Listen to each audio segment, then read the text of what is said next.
up, Friar Faithful? We are back in San Diego, holding it down for the 619, representing Oaxaca today. Just came back from my trip, was out there checking out the palaces, all of the culture, all of the food, all of the archaeological sites. Well, not all of them, but a couple of them. Went to Monte Alban, which is probably one of the most famous in Oaxaca, but also went to Mitla. Just amazing stuff out there, just soaking it all in, soaking in the cultura. You know how we do it out here at LFGSDPadres, holding it down, not just for baseball, but also for the Mexican and Chicano culture, baby. Let's get it. So I'm out there, I'm holding it down, doing my thing, enjoying myself, taking shots of mezcal, shopping, eating, lots and lots of eating, lots of mole, amazing food out there. So if you ever get a chance, go out there. One of the big times is for the Guelaguetza, which is in July. It's coming up very soon. And also for Dia de los Muertos, which is in November. So if you ever get a chance to go down there, those are really good times to go and check out a lot of stuff, but you can go any time of the year.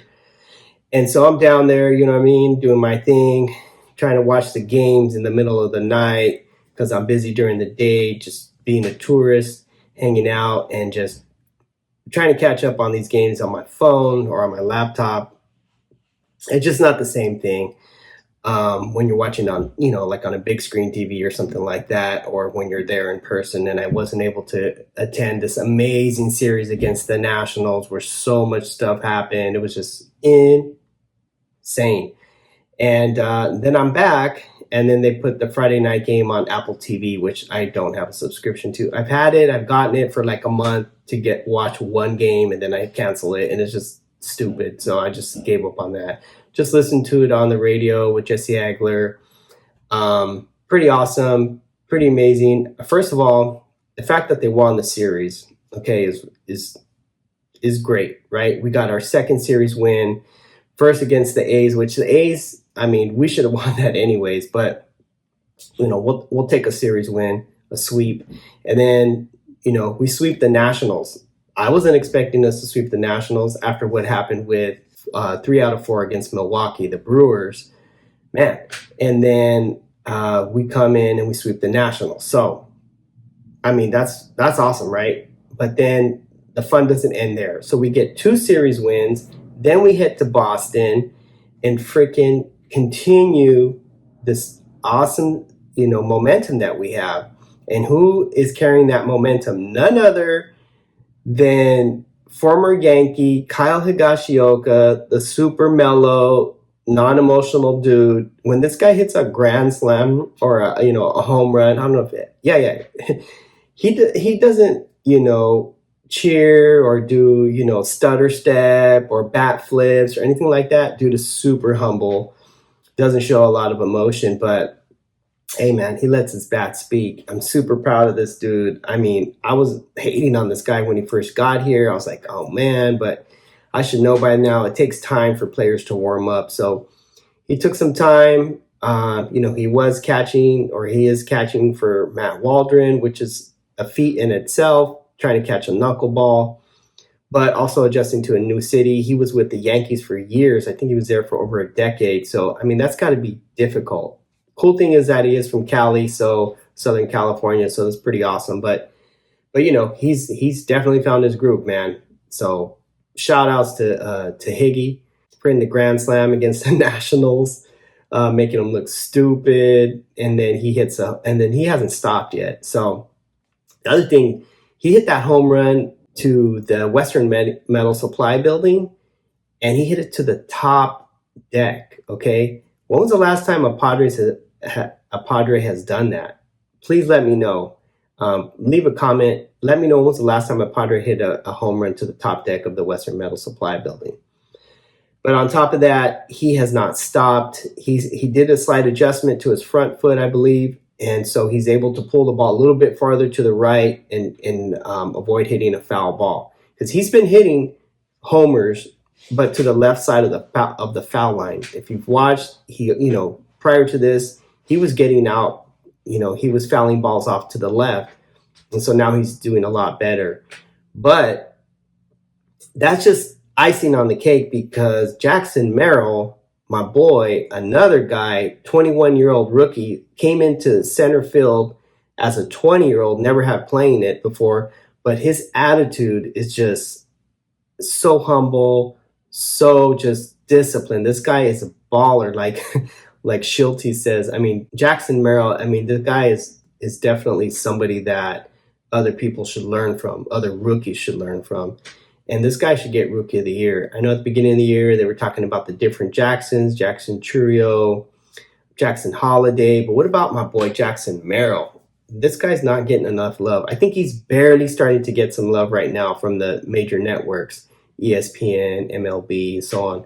So shout out to Jackson Merrill staying hot. Okay. And then we got Profar. I mean, this team is just amazing. We got so many players, and we're not even talking about Tatis. We're not even talking about Xander Bogaerts.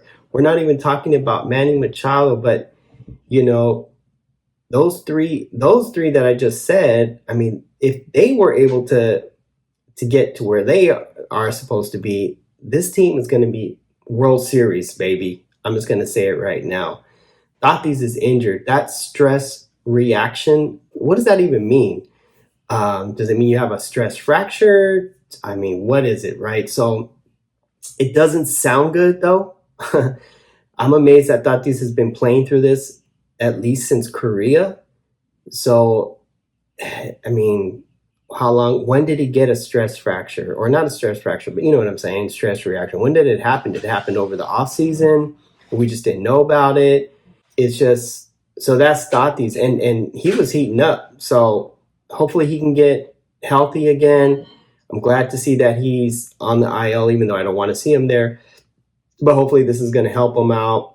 Machado's still hurting in his last night's game against Boston. He had a little limp after he ran it out to first base. How about that hustle? People always hating on Machado for his lack of hustle to first base, but when it matters, he hustles. He had a little stutter right there after first base, which, by the way, the umpire called him out, and the call was overturned.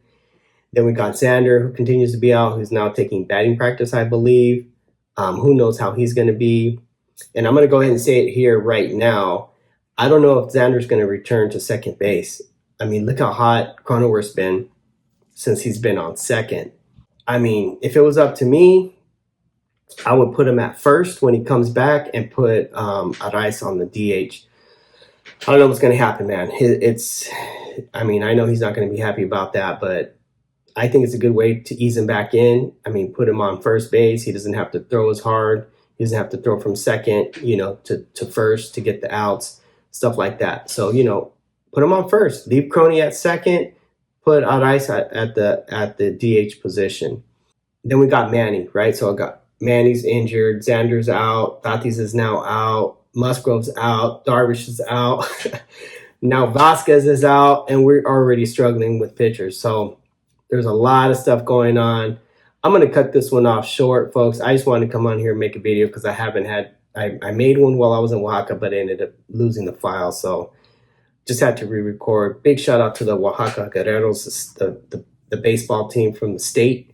Love this hat. There was another one that I wanted, but they didn't have my size, so I went ahead and picked this one up. But shout out to all the Fire faithful out there. Shout out to Friar Talk, Instagram, Dean Talk Padres, Pure Padres. I mean, there's so many Instagram pages now for Padre fans. So keep the faith, Friar faithful, and we'll catch you on the next one. I'm out. Peace.